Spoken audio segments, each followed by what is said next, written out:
Welcome back to the latest episode of Space to Lead. Last year, we had an incredible response to the conversation with Michelle Lewis when we explored the City of Maple Ridge's journey into shifting their HR department from a traditional service provider or an order taker to a true strategic partner. During that episode, we discussed the goal of moving away from the image of HR as being the principal's office and instead focusing on building a foundation of trust and support for employees throughout their life cycles, really turning into more of a strategic partner with the organization. Today, we have a special treat. Michelle is back, but this time she's brought her entire compadre of managers, as she likes to say. Joining us are Sarah, Orlando, Cynthia, and Chris to introduce not only themselves, but share the unique, collaborative way they work together as a high-performing team. We're going to dive into the meat of their new strategic plan, exploring their mission to empower people and their vision for a workplace where every individual thrives. We'll hear how they are moving from a reactive to a proactive environment of support, or as Michelle puts it, bringing both accountability and heart to everything they do. Let's get started.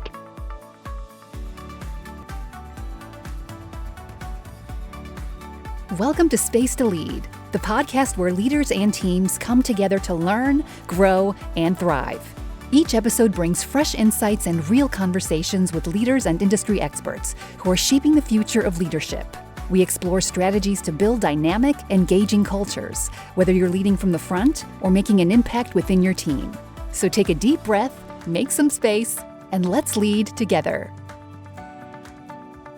Welcome, Michelle. It is so great to have you back. We had such a great response when you and I had our conversation last year, so I'm really looking forward to diving in today with you and your team. Thank you, David. It's great to be back and chatting with you, and especially bringing my compadre of managers. Looking forward to hearing what they have to say as well. We'll put them on the spot and see what they're going to say. Definitely have a little bit of fun for sure. Excellent. I know we talked last time as you were working through your last cycle of your strategic plan at the City of Maple Ridge. You talked a lot about this idea of shifting HR from being service provider, administration, order taker kind of a group to being true strategic partners in an organization. What does that actually mean in practice when you say that? Good question. To be a true HR strategic plan, in my mind, is when our clients actually want our strategic support and they come to us to help resolve their business needs rather than trying to avoid human resources and getting the support they need. So we look at and spend a lot more time on our HR business partner model to ensure that our staff understand the business needs and understand what the departments want. Beautiful. And I think I remember you saying at one point, you don't want people viewing HR as the principal's office anymore. Exactly. We have lots of cookies and lots of candies to encourage staff to come up and see us. We ensure that there is a comfort, that they know that there is trust, that there's confidentiality, and that during their life changes or stressful times, that they can come to speak to us, any of the management team, to provide the support to help them. And of course, as you alluded to already in our conversation today, none of this happens without a really strong team. So, folks, we'd love to invite the rest of you into the space, Sarah, Chris, Cynthia, and Orlando, to introduce yourselves. Tell us maybe your role within the organization. And as you think about the really great work that you've been doing as a team, what is it that makes this unique? What is it that makes this work and helps you to be so effective as a team? Sarah, can we start with you? Sure. So my name is Sarah Mueller. I am the HR manager for employee experience and engagement at the city. I also get to do a lot of work in the learning and development space for staff from a strategic level with Michelle. When I think about our management team, the first thing that popped into my head is how much they all care. I would say that it's a team that cares very much for the work that we do. We have a team that leads with partnership. So, shows up to the table all the time as a collaborator. So working together and helping each other, always willing to help each other solve problems and supporting each other, but also supporting all of the staff that we have at the city. Beautiful. Orlando, I'll turn it over to you. Orlando Serrato. I'm the HR manager for integrated talent management. So my primary function or responsibilities center around recruitment, selection, orientation, training implementation, including apprenticeship. I'm part of the Equity, Diversity, and Inclusion Committee and HR People Analytics and KPIs. The management team, what makes us special?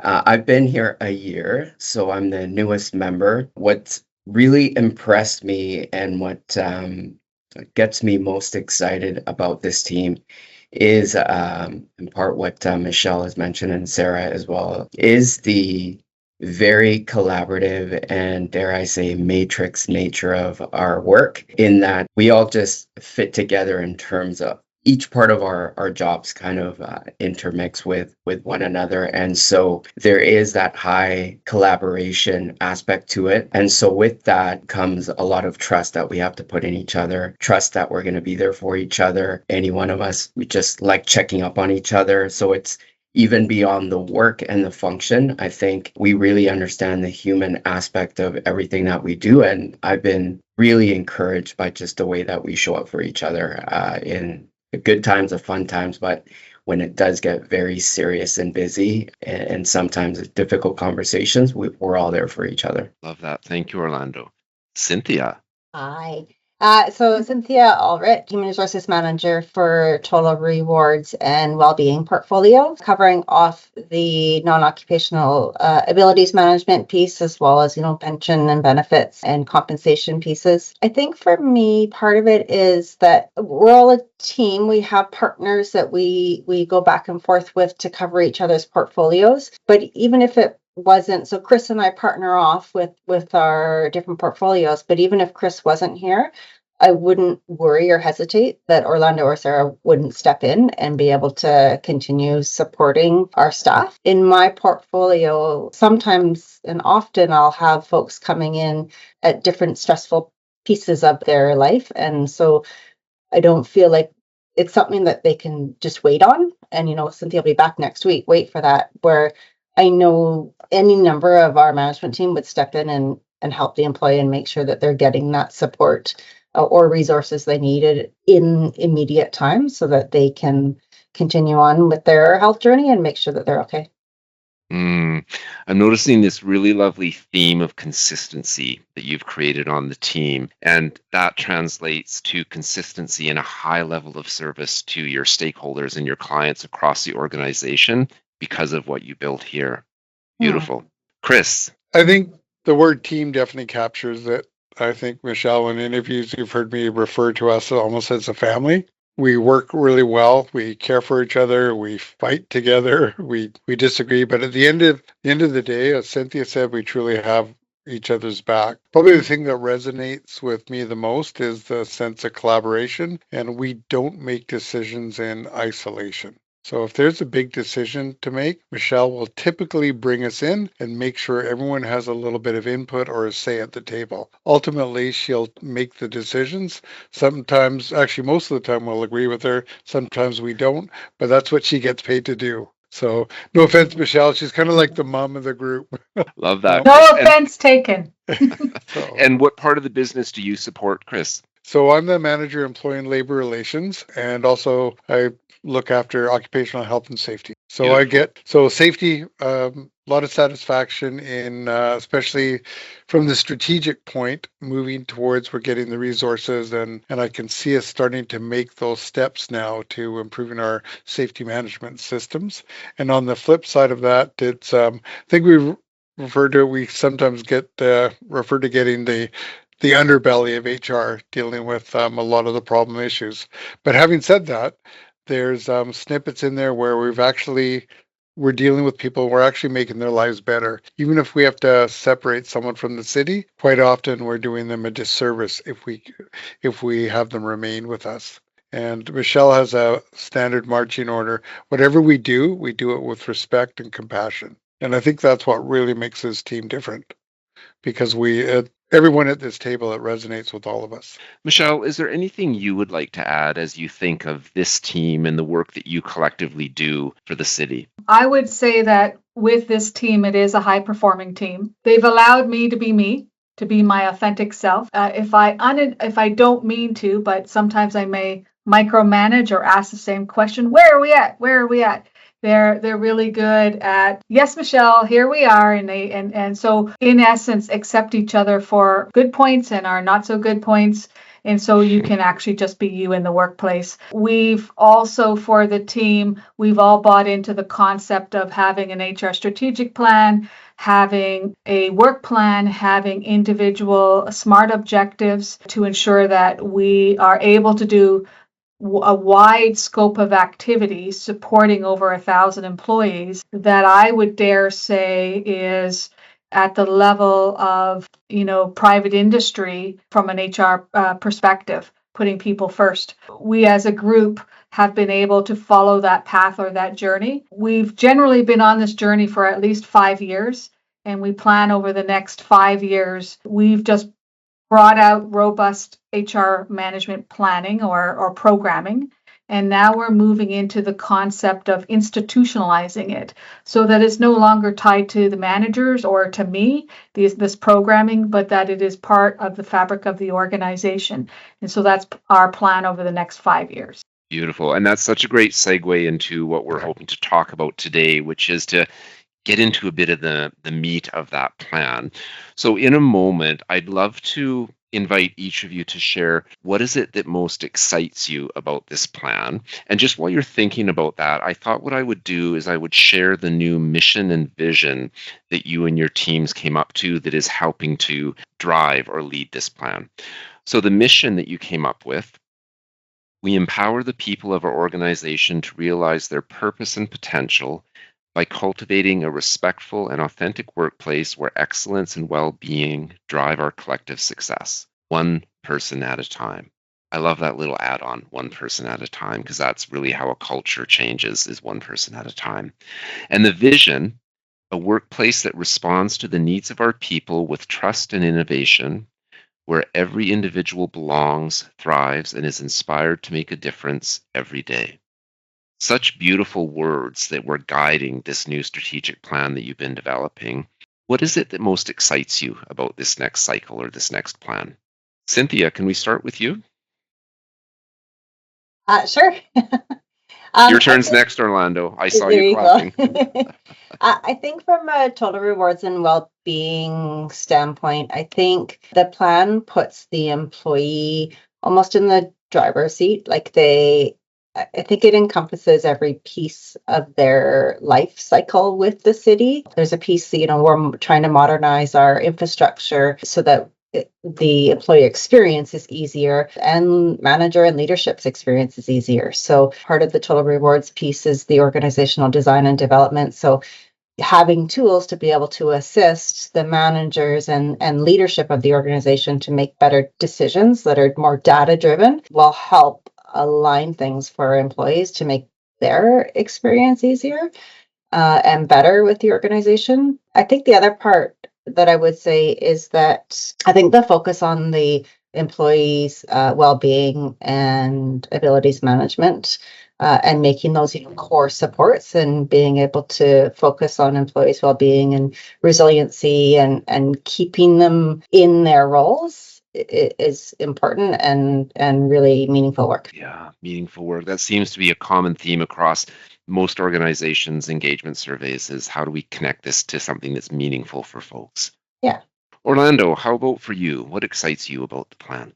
As Cynthia mentioned, it does put the employees that we deal with at the center. Everything that we do, touches from recruitment to leadership to development and all of it. And so what I'm excited about that, this strategic plan, it really gets us to focus. A lot of times without a plan, you spend your time being reactive. So I think with this strategic plan, what I'm really excited about is the fact that we get to build today, or the process of building has been going on. And I think it allows us to support the workforce or our team and all the employees in an intentional way that's aligned with the organization's broader priorities. And so I think for me, what's exciting about it is that we really get to take a step back and really think about what we're building today is going to make a difference in like 3, 5, or as Michelle likes to call it, her swan song plan. And so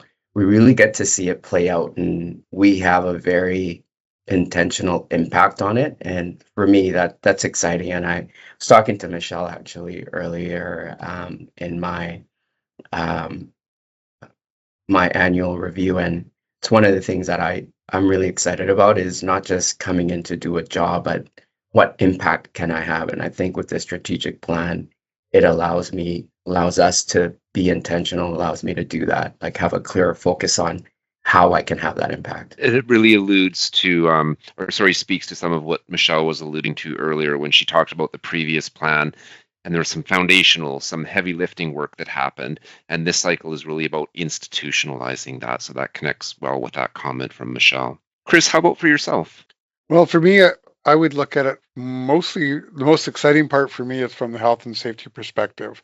We are getting appropriately resourced. And so the part I'm most excited about is being able to focus on safety from a proactive standpoint rather than reactive, which is typically for the first few years here we've been doing. Somebody gets injured, we do the investigation, we come up with safe work procedures. We are now moving to the point where we're getting our safety management systems up and running and fine-tuned, so people are better educated, they understand their rights and supports, and then putting in the systems that improve them, especially with gains we'll be making in psychological health and safety, or stay at work and graduated return to work and accommodation supports. So it's about educating staff and improving what we're doing. That was one of the things that came out in our engagement survey. Our employees ranked us pretty high with health and safety, and I know there's a lot more we can do. So it's interesting. Earlier on, we talked about the shift with HR from administrator to strategic partner, and now I'm hearing the shift from reactive to proactive.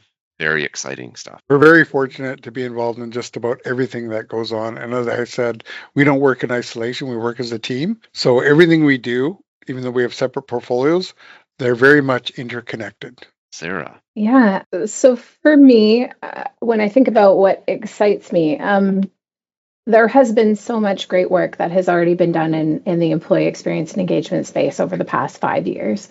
And when I sat down to look at the strategic plan as it relates to employee experience and engagement, I think what excited me was I tried to think, or tried not to predict exactly what the next 3 or 5 years might look like, but instead thought about the fact that in a municipal environment like ours, things are changing all of the time, whether it is community needs, maybe it's funding or new opportunities that come up or direction from council. So I was thinking about how can HR support to help create an organization that's always ready for change. And so for me, that meant how do we help create an environment where leaders are comfortable with change, where staff are comfortable with change, understanding why we're changing, and how can our systems or processes help support that as well in the programs that I work with from an employee experience engagement perspective. So, is it through the process of feedback loops and all of the different projects that are related to that, or through learning and development as it relates to resiliency and change. So I think for me, that's probably the most exciting thing, was how HR gets to play a role in helping, build that capability across the organization. Beautiful. And it's not often we hear someone describe HR in that way, in a sense, almost agile. So I love the way that you described that. Michelle, David, I'm going to interrupt because I'm so excited. And you know me, I interrupt and they accept me for who I am. But what really excites me, and I got to tell you, is we don't just talk the talk, we just do it. And I wrote these notes for myself. We try to be kind and actually care. It's part of our service level standard that we actually are people oriented. So everyone that's been hired on my team cares and likes people, and that we are productive. Keyword productive, not busy. So productive, if you use the word busy, tidbit to everyone out there, if you use the word busy, it puts a tunnel on you And being productive means you can prioritize your work and still do your work-life balance. And so to me, what's great about this plan is it's a plan to get stuff done. Let's not talk about it. Let's give supports to our community and our citizens. And then, of course, that mission and vision, I was really impressed because that came from the staff level. And we went from our previous mission and vision that was a little more tactical with getting the top 100, which we've done in BC for the last 3 years, to now taking it up another level from visionary perspective. One person at a time, I agree, David, that really resonates with me, and making a difference every day. And if anyone I can tell is read the book Hardwiring Excellence by Quinton Studer, and it's all about worthwhile work and making a difference and having purpose. And that's my one of the words I give to the audience outside or on the airways. Yeah, read it. It's old, but it's great. Beautiful. And, Michelle, you bring up a really interesting point as you were sort of sharing some of the things you're excited about. There's some pretty big goals, some lofty goals in what you shared. And there's a couple questions that are kind of coming up. So I'm going to pose both questions, folks, and perhaps you can kind of weave your response as you think about these. Because these are big goals, and for many folks, when I hear we want to make a difference every day, or we want people to be at the center of everything we do, or we want to enhance the employee experience, they think, well, that sounds great, but what does that mean for me? So I'd be curious, what will people experience that's different? And maybe as you're kind of thinking about that response, what is one program or initiative that you are working on that you think will actually enhance folks' experience of working for the city of Maple Ridge? So it's sort of a double-edged question there, just to kind of see if we can tease out a little bit of what does this mean to me if I'm an employee? Orlando, why don't we start with you?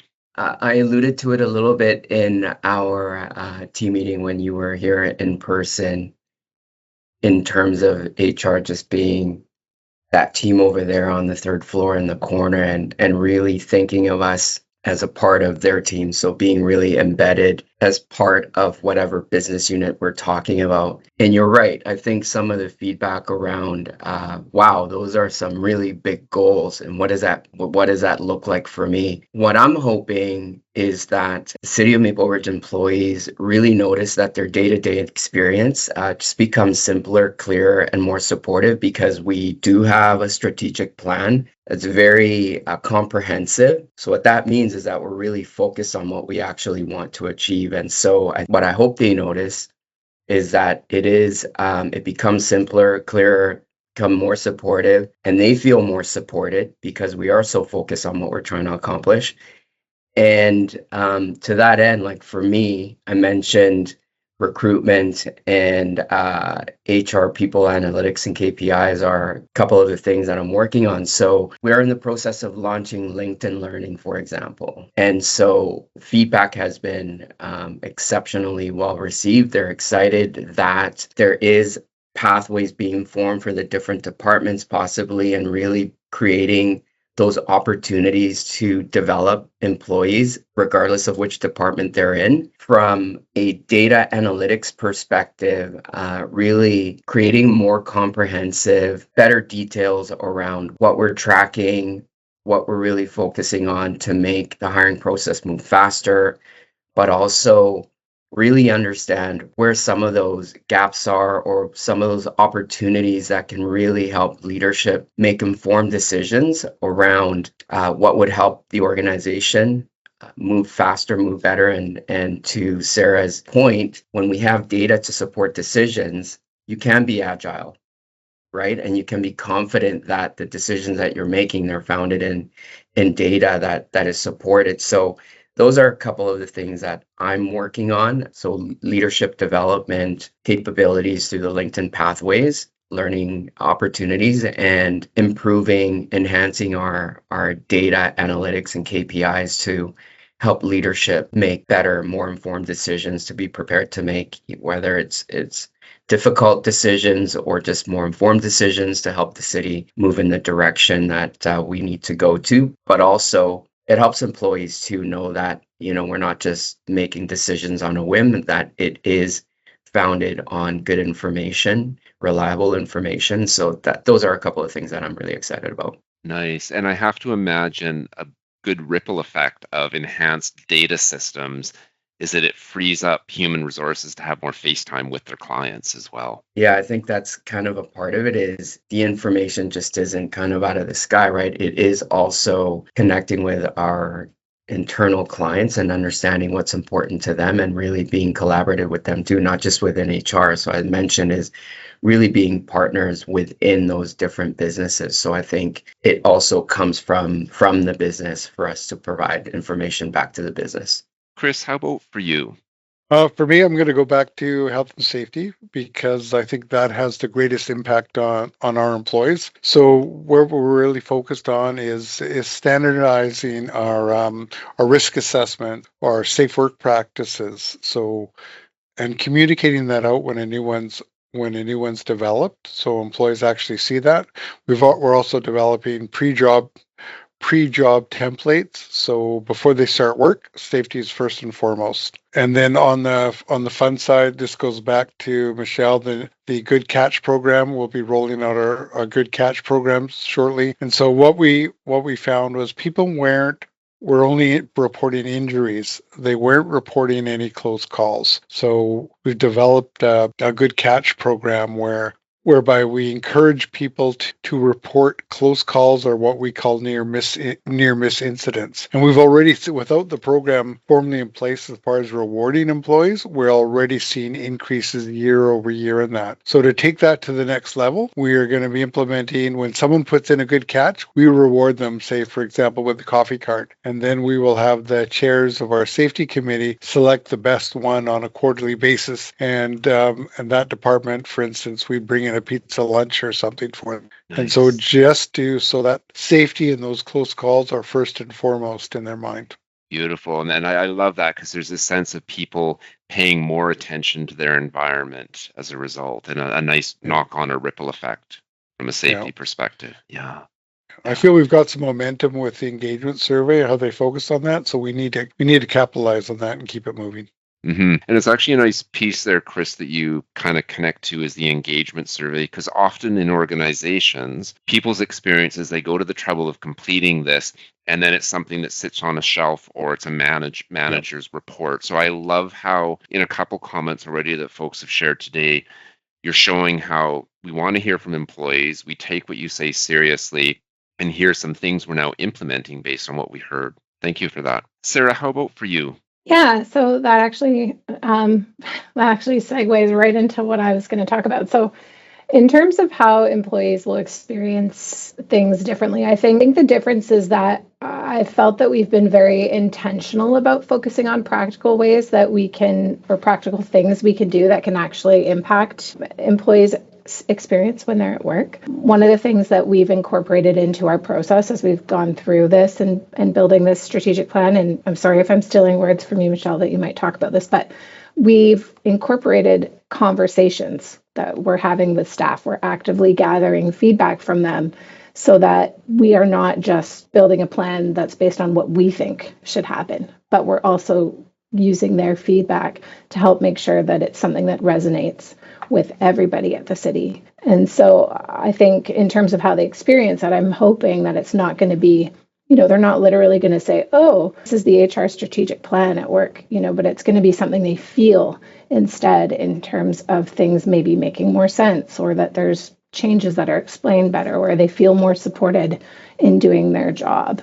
And that'll be the kind of thing that will tell us that the plan or the strategy is working. For a project that I'm working on, so I was going to talk about the engagement survey, actually, and I guess in a broader perspective, feedback at the organization. So strengthening, how we collect it, how we understand it, and how we act on it, but also just as importantly, how we close the loop so that all of our staff can understand and see what's happened as a result of the surveys. We've done a lot of work over the past few years to really build a good foundation with the surveys and the different feedback channels that we have.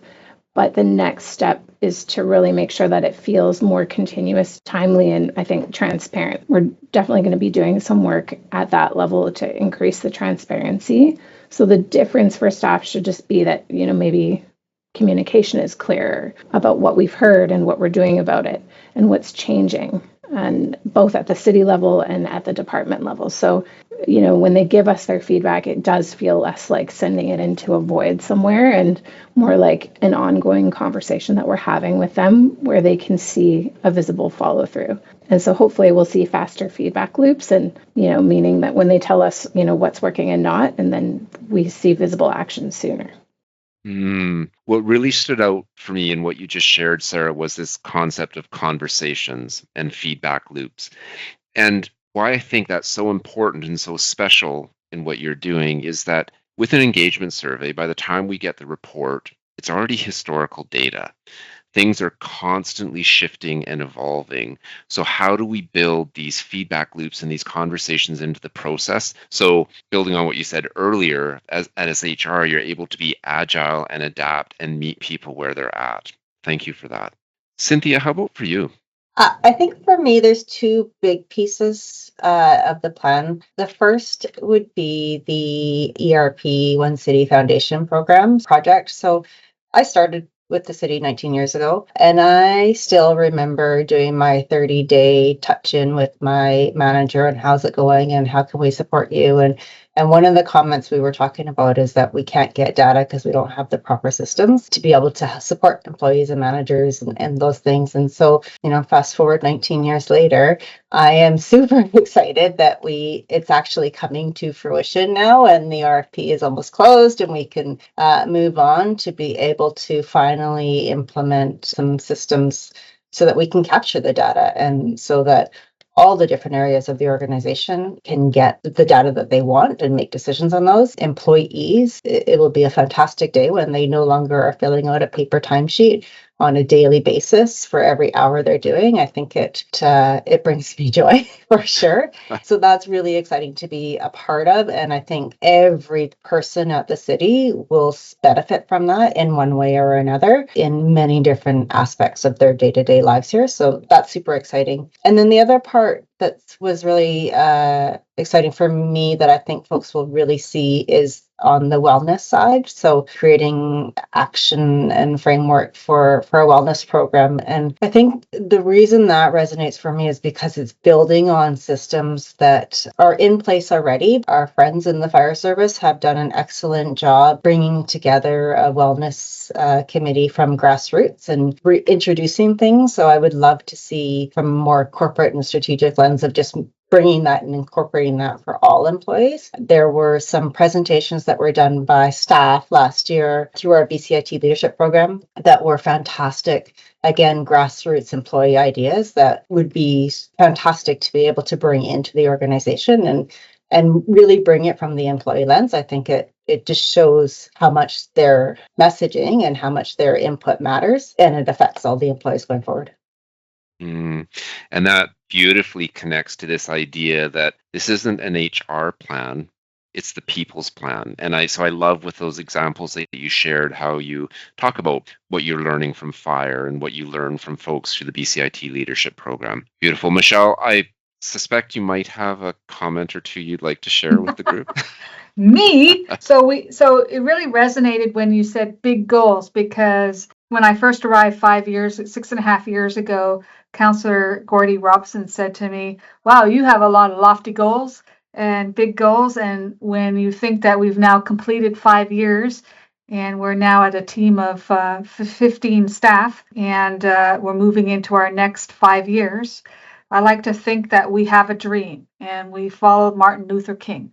And I had a dream, and you'll often hear me say that, and that's paying homage to him. We do have lofty goals. One of the main things is we want to make sure that the employee has a consistent and fair experience, and that their voice is heard, and that every learning and development opportunity is directly applicable to them as an individual, as a human, where they can be champions. For instance, taking the EDI programming, they become champions after 3 years, and they'll be able to do that not only in the workplace but also in their home environments. One of the current activities that I'm doing, and actually I have Sarah working with me as well, is on the performance planning and trying to ensure that we have a very simple system And all of you out there know that it's really hard to get your senior management to complete their performance reviews. And so we're trying to ensure that we can have performance planning done, and that the leaders lead, and that we can meet the needs of some of our areas of challenge within our engagement survey,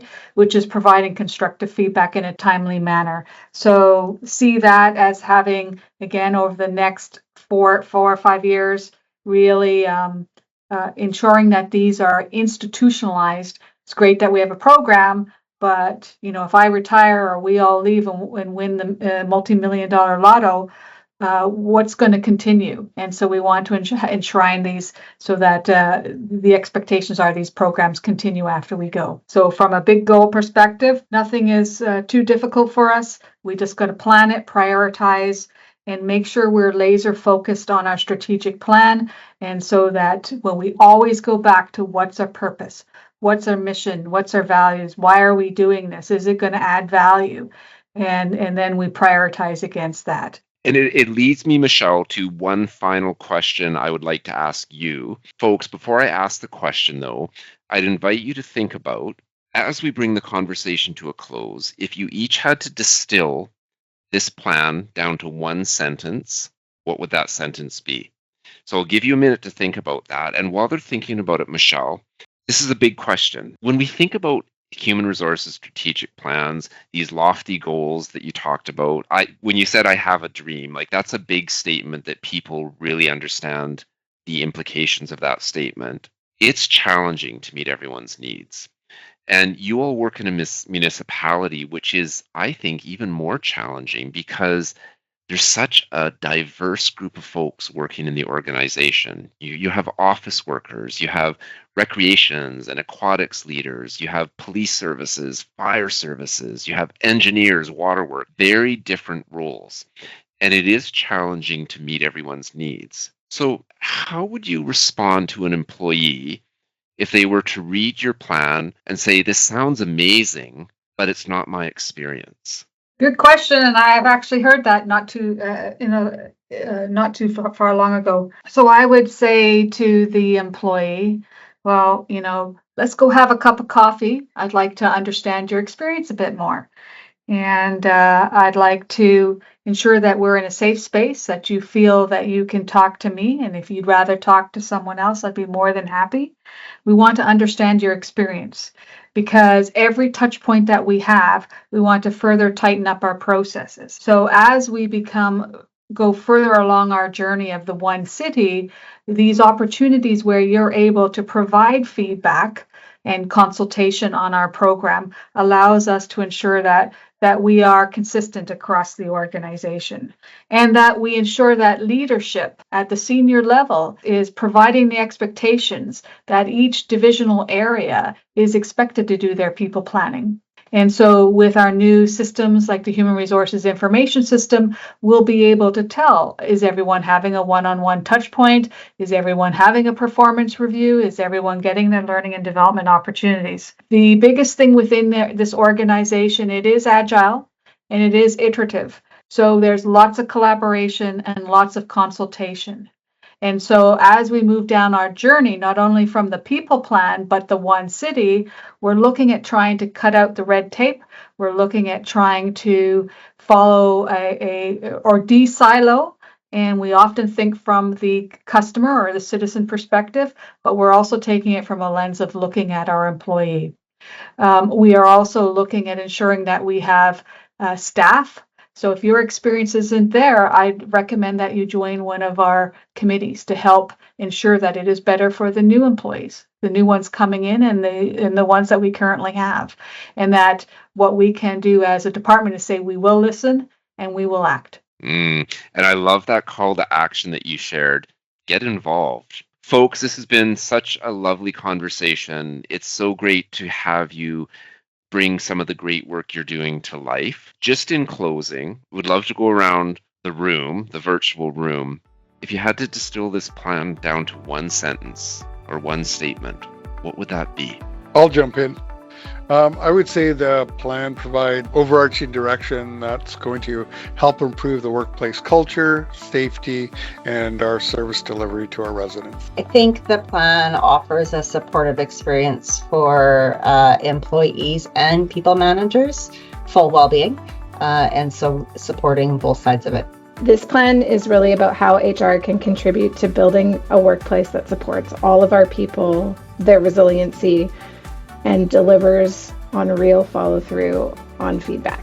This strategic plan, I want more of that. I think it will help create the workplace where people feel excited to come to work, where people feel supported, hopefully give leaders and employees the tools they need, where it's not just a job, but it's a place where they feel like they can thrive and they have the support to do that.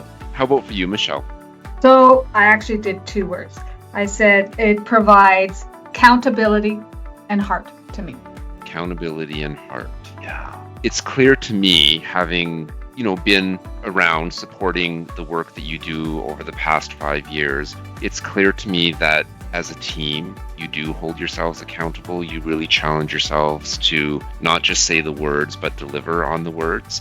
And it shows up, I think, of many of the conversations I've had with folks across the organization where they talk about the shift that they've experienced, the changes that they've seen happen, the deeper level of trust that exists in the organization, the partnership between HR and the union, as just a few examples. So it's clear that you're putting your money where your mouth is, and really exciting to see what comes next and what this team is able to do next. So thank you all for creating some space for the conversation today.